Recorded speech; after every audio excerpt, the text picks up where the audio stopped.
Start. Hello दोस्तों, कैसे हैं आप लोग? तो अब उम्मीद है कि आप लोग अच्छे होंगे। तो आइए शुरू करते हैं। तो हम लोग पढ़ रहे थे एनसीईआरटी सार संग्रह वन लाइनर क्वेश्चन। तो आज हम पढ़ेंगे भारतीय संविधान की विशेषता। तो आइए शुरू करते हैं। तो भारतीय संविधान की विशेषता क्या है? तो विशेषता है, क्वेश्चन नंबर 1 है, संविधान में हमारे राष्ट्र का उल्लेख किन नामों से किया जाता है? तो संविधान में हमारे राष्ट्र का उल्लेख किन नामों से किया जाता है? तो east, that is Bharat, India that is Bharat. राष्ट्र का उल्लेख जो है इंडिया दैट इज भारत से उल्लेख किया जाता है। अगला है, भारतीय संविधान में किस प्रकार की शासन प्रणाली व्यवस्था की गई है? तो किस प्रकार की शासन प्रणाली व्यवस्था की गई है? तो संसाधात्मक। क्या? संसाधात्मक। तो संसाधात्मक शासन व्यवस्था में विधायिका का कार्यपालिका पर नियंत्रण होता है। किस पे? संसाधात्मक शासन व्यवस्था जो है विधायिका और कार्यपालिका पर नियंत्रण होता है। किस पे? विधायिका और कार्यपालिका पर। अध्यादेशात्मक शासन प्रणाली का आधारभूत तत्व क्या है? तो अध्यादेशात्मक शासन प्रणाली का आधारभूत क्या है? तो एकल कार्यपालिका है। क्या? एकल कार्यपालिका का आधारभूत तत्व है। आगे है, भारत की संसदीय शासन प्रणाली एवं ब्रिटेन की संघीय संसदीय शासन प्रणाली के बीच बिंदु क्या है? तो भारत के शासन प्रणाली और ब्रिटेन के संसदीय शासन प्रणाली, इंडिया और ब्रिटेन के बीच का जो है मुख्य बिंदु क्या है? तो इंडिया और ब्रिटेन के संसद शासन प्रणाली का बीच का बिंदु है न्यायिक समीक्षा। क्या है? न्यायिक समीक्षा।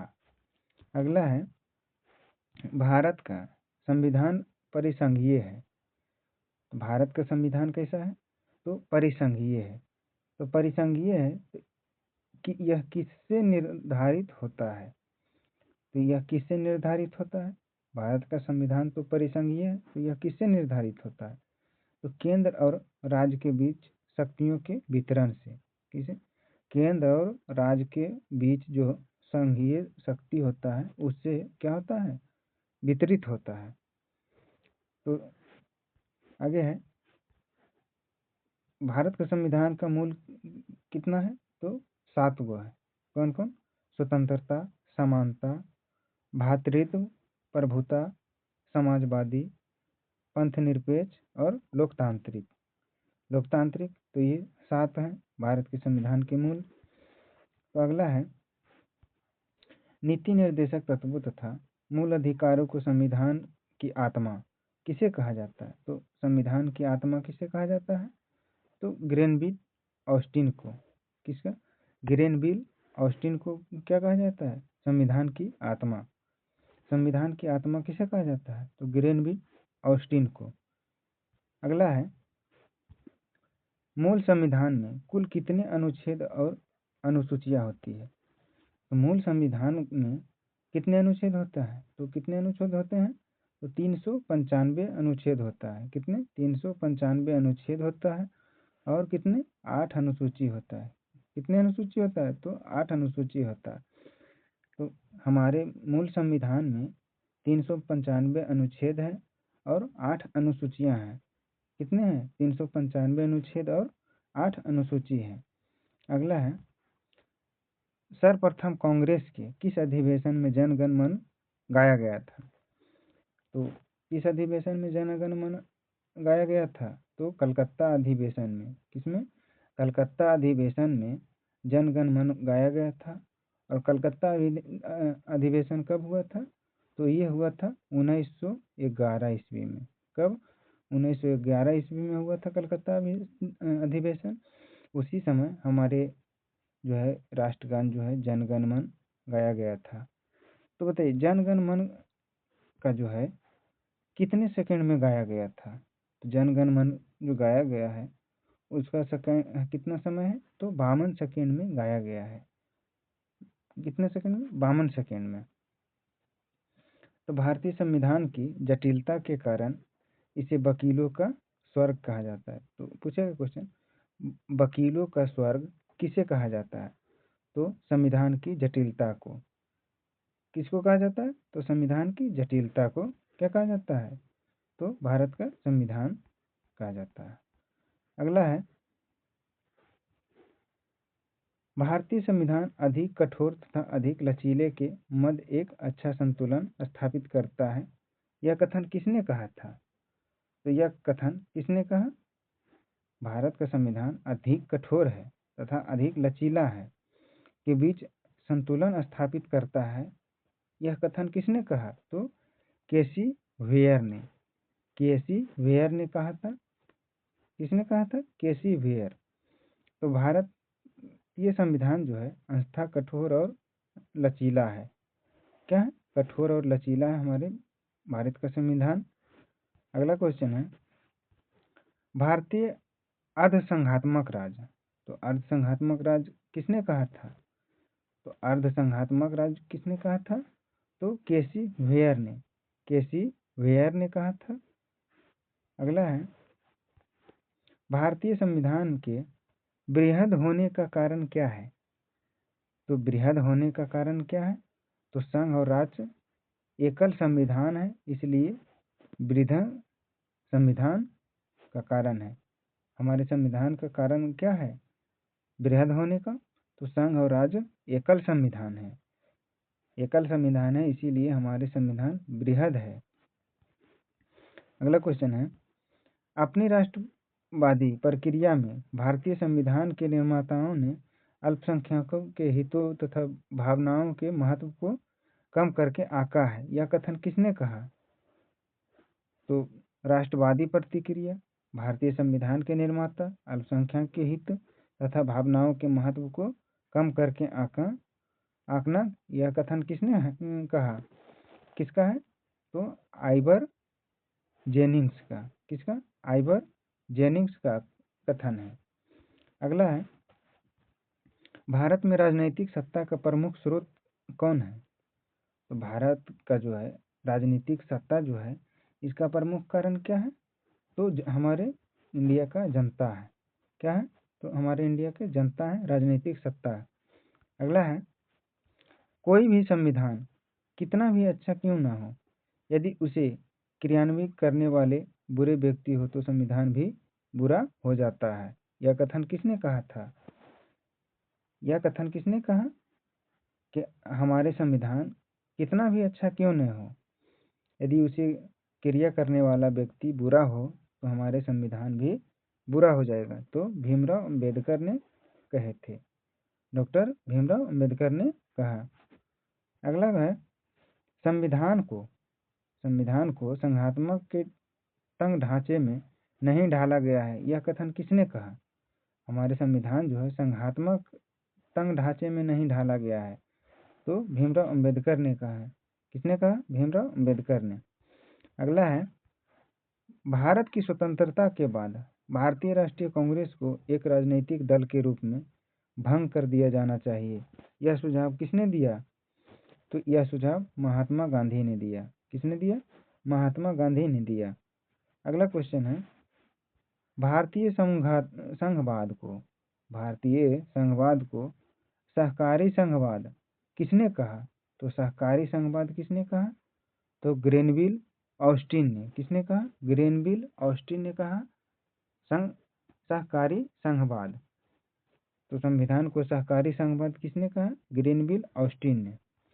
अगला क्वेश्चन है, अध्यात्मक शासन प्रणाली में कार्यपालिका की समस्त शक्तियां किसमें निहित है? तो अध्यात्मक शासन प्रणाली में कार्यपालिका की समस्त शक्तियां किसमें निहित है? तो राष्ट्रपति में। किसमें? राष्ट्रपति में। अगला है, मौलाना अबुल कलाम आज़ाद संविधान सभा में वयस्क मताधिकार को 15 वर्ष के लिए स्थगित करने की बात कही थी। तो संविधान सभा में वयस्क मताधिकार को 15 वर्ष के लिए रोक दिया था। यह बात किसने कहा? तो मौलाना अबुल कलाम आज़ाद ने। किसने कहा? मौलाना अबुल कलाम आज़ाद ने। अगला क्वेश्चन है, भारत का राष्ट्रीय पशु कौन है? तो बताइए, आप लोग बताइए, भारत का राष्ट्रीय पशु कौन है? तो भारत का राष्ट्रीय पशु बाघ है। भारत का राष्ट्रीय पुष्प कौन है, फूल कौन है, तो भारत का राष्ट्रीय फूल कमल है। भारत का राष्ट्रीय पक्षी कौन है, तो बताइए। भारत का राष्ट्रीय पक्षी मोर है, राष्ट्रीय पक्षी मोर है। भारत के राष्ट्रीय ध्वज के चक्र में कितने तिलियां होती है, तो फ्लैग में कितनी तिलियां होती है, तो 24 होती है। कितने होती है, 24। अगला है 7वीं अनुसूची के प्रमुख विषय। तो संविधान के अंतर्गत सिविल प्रक्रिया संहिता किस सूची का विषय है, तो संविधान के अंतर्गत सिविल प्रक्रिया का किस सूची में है, तो समवर्ती सूची में। इसमें समवर्ती सूची में। तो जनसंख्या नियंत्रण और परिवार नियोजन तथा आपराधिक मामले में भारतीय संविधान की समवर्ती सूची में सम्मिलित किया है। तो जनसंख्या नियंत्रण को और परिवार नियोजन, आपराधिक मामला, ये संविधान के किस अनुसूची में है, तो समवर्ती सूची में। कौन कौन, जनसंख्या को नियंत्रण करना, परिवार नियोजन करना, आपराधिक मामला, ये किस सूची में है, तो समवर्ती सूची में। किसमें, समवर्ती सूची में। अगला है शिक्षा किस विषय की सूची है, तो शिक्षा जो है किस विषय की सूची है, तो समवर्ती सूची का। किसका, समवर्ती सूची का। पहले शिक्षा की सूची का था, तो पहले राज्य सूची का था। उसके बाद 42वें संशोधन जब हुआ तो हो गया समवर्ती सूची में। पहले शिक्षा जो था राज्य सूची में था, और अब जो है 42वें संविधान संशोधन जब हुआ, 42वें संविधान संशोधन कब हुआ, तो 1976 में हुआ। तो 1976 के बाद जो है शिक्षा को ट्रांसफर कहाँ कर दिया, स्थानांतरण कहाँ कर दिया, तो समवर्ती सूची में कर दिया। इसलिए अब जो है शिक्षा हो गया है समवर्ती सूची में। अगला है भूमि सुधार किस सूची के अंतर्गत शामिल है, तो भूमि सुधार जो है राज्य सूची में शामिल है। रेलवे पुलिस किस सूची में है, तो रेलवे पुलिस जो है राज्य सूची में है। रेलवे पुलिस किस सूची में है, तो राज्य सूची में है। अगला है आर्थिक नियोजन किस सूची में का विषय है, तो आर्थिक नियोजन जो है समवर्ती सूची का नियोजन है। आर्थिक नियोजन जो है समवर्ती सूची का नियोजन है। अगला है कृषि भारतीय संविधान की किस सूची से संबंधित है, तो कृषि जो है राज्य सूची से संबंधित है। पंचायती राज किस सूची से संबंधित है, तो पंचायती राज जो है राज्य सूची से संबंधित है। दंड प्रक्रिया भारतीय संविधान की 7वीं अनुसूची में शामिल है, सूची 3 में, समवर्ती सूची में। 7वीं अनुसूची में, और सूची 3 बोले तो समवर्ती सूची में। किसमें, समवर्ती सूची में। अगला है विवाह या विवाह विच्छेदन और गोद लेना। कोई भी व्यक्ति गोद लेता है, यदि संविधान की 7वीं अनुसूची में किसके अंतर्गत सम्मिलित किए गए हैं, तो किसके अंतर्गत सम्मिलित किए गए हैं, तो सूची 3 में समवर्ती सूची 3 का समवर्ती सूची। तो समवर्ती सूची, तो तीनों सूची के बारे में पढ़ेंगे। तो देखिए तीनों सूची के बारे में विशेष चर्चा कर रहे हैं। थोड़ा जूम कर लेते हैं। तो देखिए प्रतीक्षा जो है इंतजार करना किस सूची का विषय है, तो संघ सूची का। लोक व्यवस्था की सूची का, तो राज्य सूची। किसी को दंड देना, ये हो गया समवर्ती सूची। दंड देना समवर्ती सूची। विदेशी मामले संघ सूची। पुलिस व रेल ग्रामीण पुलिस जो हो गया वो हो गया राज्य सूची। आर्थिक व सामाजिक योजना हो गया समवर्ती सूची। नागरिक संघ सूची। कारागार राज्य सूची। शिक्षा जो समवर्ती सूची है, शिक्षा समवर्ती सूची। संचार डाक विभाग संघ सूची। भूमि राज्य सूची। वन जंगल समवर्ती सूची। निगम कर या सेवा कर, निगम कर या सेवा कर, संघ सूची। स्थानीय श्वसन, तो स्थानीय श्वसन राज्य सूची। विवाह विवाह विच्छेदन समवर्ती सूची। युद्ध और शांति, युद्ध और शांति संघ सूची। प्रादेशिक लोक सेवा राज्य सूची। कारखाना या मजदूर संघ समवर्ती सूची, कारखाना मजदूर समवर्ती सूची। सीमा शुल्क या निर्यात शुल्क संघ सूची। लोक स्वास्थ्य राज्य सूची। खाद्य पदार्थों और अन्य पदार्थों का मिश्रण, आप मिश्रण हो गया कौन सूची, तो समवर्ती सूची। बीमा संघ सूची। बाजार एवं मेला हो गया राज्य सूची। जनसंख्या नियंत्रण व परिवार नियोजन समवर्ती सूची। प्रत्यर्पण, प्रत्यर्पण संघ सूची। सट्टा या जुआ खेलना हो गया राज्य सूची। न्याय प्रशासन, न्याय प्रशासन समवर्ती सूची। शेयर बाजार, तो शेयर बाजार संघ सूची। कृषि भूमि संपदा शुल्क राज्य सूची। संपत्ति का अर्जन या अधिग्रहण समवर्ती सूची। अंतर्राष्ट्रीय संधि और करार संघ सूची। पशुपालन या सिंचाई राज्य सूची। विद्युत समवर्ती सूची। रेलवे, रेलवे जो है संघ सूची, रेलवे संघ सूची। और कृषि रेलवे संघ सूची। कृषि आय राज्य सूची। बाट या माप समवर्ती सूची, बाट या माप समवर्ती सूची। मुद्रा आरबीआई बैंक संघ सूची। गैस राज्य सूची। वन्य जीव वस्तु संरक्षण ये समवर्ती सूची, कौन समवर्ती सूची। समुद्री व हवाई मार्ग संघ सूची। शराब राज्य सूची, क्योंकि बिहार में शराब बंद है इसलिए राज्य के लिए है तो राज्य सूची। समाचार पत्र या पुस्तक और मुद्रा तो समवर्ती सूची। विदेशी ऋण, विदेशी व्यापार संघ सूची। मनोरंजन राज्य सूची। स्वच्छता समवर्ती सूची। लॉटरी संघ सूची। भू राजस्व या लगान राज्य सूची। औद्योगिक विवाद समवर्ती सूची। आयकर संघ सूची। विद्युत कर राज्य सूची। उत्तराधिकार समवर्ती सूची।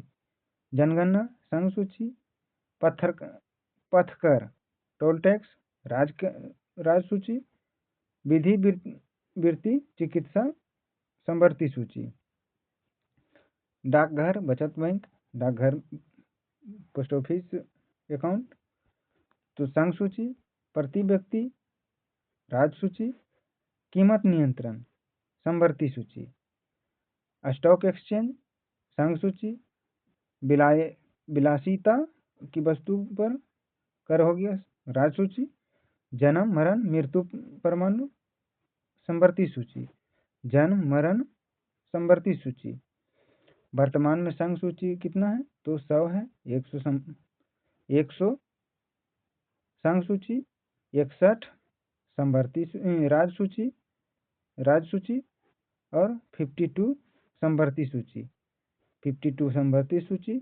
61 राज्य सूची। 100 संघ सूची, 100 संघ सूची। अगला है नागरिकता, तो नागरिकता हम कैसे कैसे है तो नागरिकता के बारे में पढ़ लेंगे। सिटीजनशिप, तो नागरिकता कैसे, तो भारत का नागरिकता प्राप्त हेतु 5 प्रकार है। भारत का नागरिकता प्राप्त करने का 5 प्रकार है, तो कौन कौन प्रकार है, प्रकार के बारे में पढ़ते हैं। तो भारत का नागरिकता जो है जन्म से, माने भारत में जन्म से। उसके बाद दूसरा प्रकार है वंशाधिकार, हमारे पूर्वज से वंशाधिकार जो चलता है कि हमारे वंश चल रहा है उसके आधार पर। उसके बाद है पंजीकरण, इंडिया का भारत का पंजीकरण होना चाहिए।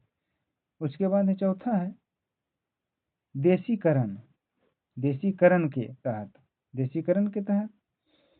पांचवा है भूमि के अर्जन द्वारा, भूमि के अर्जन के द्वारा जो है नागरिकता प्राप्त होता है। तो अगला है क्वेश्चन, भारतीय संविधान किस प्रकार की नागरिकता प्रदान करता है? तो हमारे संविधान जो है नागरिकता किस प्रकार प्रदान करता है? तो एकल नागरिकता, सिंगल सिटीजनशिप, एकल नागरिकता। संयुक्त राज्य अमेरिका दोहरी नागरिकता का सिद्धांत अपनाया है। यूएसए जो है दोहरी नागरिकता का सिद्धांत अपनाया है, लेकिन हमारे इंडिया एकल नागरिकता है, सिंगल सिटीजनशिप।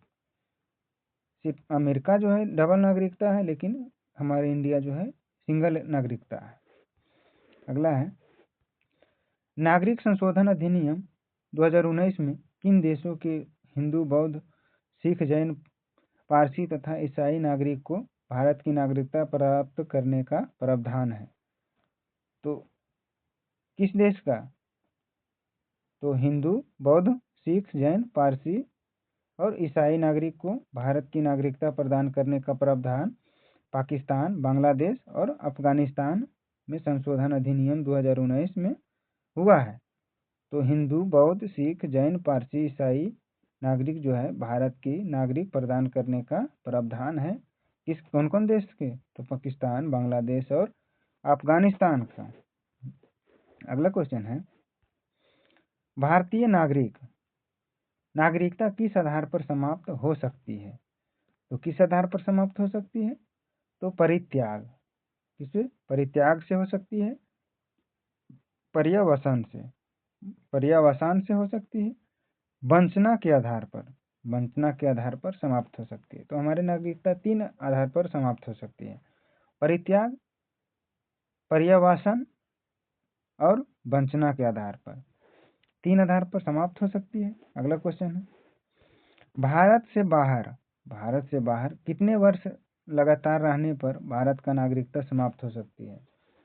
तो कोई भी व्यक्ति भारत से बाहर या भारत में रहेगा तो कितने दिन बाहर रहेगा तो समाप्त हो जाएगा, या कितने दिन इंडिया में रहेगा तो उसको भारत का नागरिकता दिया जाएगा। तो 7 साल लगातार कोई भी इंडिया से बाहर रहता है, इंडिया नहीं आता है, 7 साल के बीच में कभी भी नहीं आता है, तो उसे इंडिया का नागरिक समाप्त कर दिया जाएगा। और जो 7 साल तक के रह जाएगा उसको इंडिया का नागरिकता प्राप्त करने का अधिकार हो जाएगा। तो इसलिए आप लोग भी रहिए तो 7 साल तक के नहीं रहिए, ताकि इंडिया का नागरिक बने रहिए।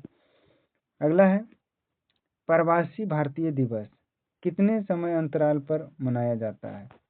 तो प्रवासी भारतीय दिवस कब मनाया जाता है? तो 2 वर्ष पर मनाया जाता है। हर एक 2 वर्ष पर प्रवासी भारतीय दिवस। अगला है नागरिकता से संबंधित प्रमुख अनुच्छेद है। तो नागरिकता से प्रमुख अनुच्छेद है। तो संविधान लागू होने के समय नागरिकता किस अनुच्छेद में था? तो 5 अनुच्छेद में था। पाकिस्तान से भारत को प्रव्रजन करने वाले व्यक्ति को नागरिकता का अधिकार किस अनुच्छेद में है? तो अनुच्छेद 6 में। किसमें? अनुच्छेद 6 में। पाकिस्तान से प्रव्रजित व्यक्तियों के नागरिकता अधिकार किस अनुच्छेद में है? तो अनुच्छेद 7 में। भारतीय मूल के उन लोगों की नागरिकता अधिकार जो भारत के बाहर रह रहे हैं, तो किस अनुच्छेद में है? जो भारत से बाहर रह रहे हैं तो अनुच्छेद 8 में। अगला है जिस व्यक्ति ने स्वेच्छा से विदेशी नागरिक प्राप्त कर ली है उसकी भारतीय नागरिकता समाप्त मान ली जाएगी। जो अपना स्वेच्छा से मान लिया है कि हम इंडिया का नागरिक नहीं है, तो उसका इंडिया का नागरिकता समाप्त कर दिया जाएगा। किस अनुच्छेद में है? तो अनुच्छेद 9 में है। किसमें? अनुच्छेद 9 में। नागरिकता संबंधी अधिकार की निरंतरता किस अनुच्छेद में है? तो अनुच्छेद 10 में है। किसमें? अनुच्छेद 10 में। संसद द्वारा कानून बनाकर नागरिकता अधिकारों का नियमन किस अनुच्छेद में है? तो अनुच्छेद 11 में है। किसमें? अनुच्छेद 11 में। अगला है लक्ष्मीमल सिंघवी समिति किससे संबंधित है? तो लक्ष्मीमल सिंघवी समिति जो है दोहरी नागरिकता से संबंधित है। इससे दोहरी डबल सिटीजनशिप, दोहरी नागरिकता। किसी व्यक्ति द्वारा भारतीय बैंकों में धन जमा करके भारत की नागरिकता प्राप्त नहीं की जा सकती है। कोई भी व्यक्ति का जो विदेश में है वह जो है 7 साल से इंडिया से बाहर रह रहा है, तो वो चाहेगा कि हम भारतीय बैंक में पैसा जमा करके इंडिया का नागरिकता प्राप्त कर सकते हैं, तो ऐसा नहीं होगा, क्योंकि इंडिया का नागरिक रहने के लिए 7 साल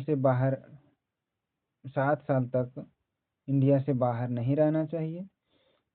अगर 7 साल से अधिक इंडिया से बाहर रहते हैं तो इंडिया का नागरिकता समाप्त कर दिया जाएगा। तो बैंक में पैसा जमा करके नागरिक इंडिया का नहीं प्राप्त कर सकते हैं। अगला क्वेश्चन है, भारतीय संविधान में एकल नागरिकता का प्रावधान किस देश से लिया गया है? तो इंडिया का संविधान में एक सिंगल सिटीजनशिप, एकल नागरिकता किस देश से लिया गया है? तो ब्रिटेन से लिया गया है। किस देश से? तो ब्रिटेन से लिया गया है। भारतीय मूल के व्यक्ति का कार्ड धारक भारत में नहीं खरीद सकता है। क्या नहीं खरीद सकता है? तो क्या नहीं खरीद सकता है? तो मूल व्यक्ति कार्ड धारक भारत में नहीं खरीद सकता है। कृषि भूमि जो है भारतीय मूल के व्यक्ति का कार्ड धारक भारत में नहीं खरीद सकता है। अगला है, प्रवासी भारतीय और भारतीय मूल की व्यक्ति, विदेशी रिजर्व भारतीय नागरिक, उसके बारे में थोड़ा बहुत देख लेते हैं। तो देखिए, परिभाषा दिया है, भारतीय नागरिक जो साधारणतः भारत से बाहर निवास करता है तो भारतीय पासपोर्ट धारक होता है। तो अगर इंडिया से बाहर जो रहता है उस भारत का पासपोर्ट धारक होता है। भारतीय मूल के व्यक्ति स्वयं व्यक्ति या उसका कोई पूर्वज भारतीय नागरिक रह रहा है, वर्तमान में वे अन्य देश की नागरिकता प्राप्त है, उसका पासपोर्ट धारक है, जिसका पासपोर्ट धारक है। विदेशी नागरिक, एक व्यक्ति जो विदेशी भारतीय नागरिक कार्ड धारक हो तथा नागरिकता अधिनियम 1955 के अंतर्गत पंजीकृत हो, उसे विदेशी नागरिक या विदेशी भारतीय नागरिक कहते हैं। तो नागरिकता का अर्हता, तो ये भारतीय नागरिक हैं। कैसे हैं? भारतीय नागरिक है। भारत में कम से कम 7 वर्षों के निरंतर निवास के आधार पर आवेदन कर सकते हैं। भारतीय मूल के व्यक्ति जो हैं कम से कम 7 साल तक के इंडिया में रह रहा है तो वो कर सकता है आवेदन कि हम भारतीय हैं। संविधान लागू होने या उसके बाद भारतीय नागरिक था उस भूभाग का निवासी जो स्वतंत्रता के बाद भारत का अंग बना हो, वैसे विदेशी नागरिक भारत के हो सकते हैं। प्राप्त होने का लाभ, तो प्राप्त होने का लाभ क्या है? तो सभी लाभ जो सामान्यतः भारतीय नागरिक को प्राप्त है वो भी उसको भी मिलेगा, कोई विशेष लाभ नहीं मिलेगा। भारतीय मूल के व्यक्ति को कोई लाभ नहीं मिलेगा। एक FRRO व FRO वाले लाभ के साथ पंजीयन से छूट भारत में कितनी भी अवधि तक ठहराव के लिए होगा। वीजा नहीं बनेगा, उसका जो है अप्रवासी भारतीय का वीजा नहीं बनेगा। भारतीय मूल व्यक्ति का बनेगा। विदेश भारतीय नागरिक तो जीवन भर वीजा आ सकते हैं, जीवन भर बिना वीजा के आ सकते हैं। विदेशी भारतीय नागरिक जो है बिना वीजा के जीवन भर इंडिया आ सकते हैं। मताधिकार जो है मताधिकार दे दिया जाएगा, भारतीय मूल निवासी को नहीं दिया जाएगा, विदेशी भारतीय नागरिक को भी नहीं दिया जाएगा। तो ML सिंघवी की अध्यक्षता गठन समिति में 9 जनवरी को प्रवासी भारतीय दिवस की अनुशंसा की है। तो वीडियो अच्छा लगे तो लाइक करें, शेयर करें, कमेंट करें।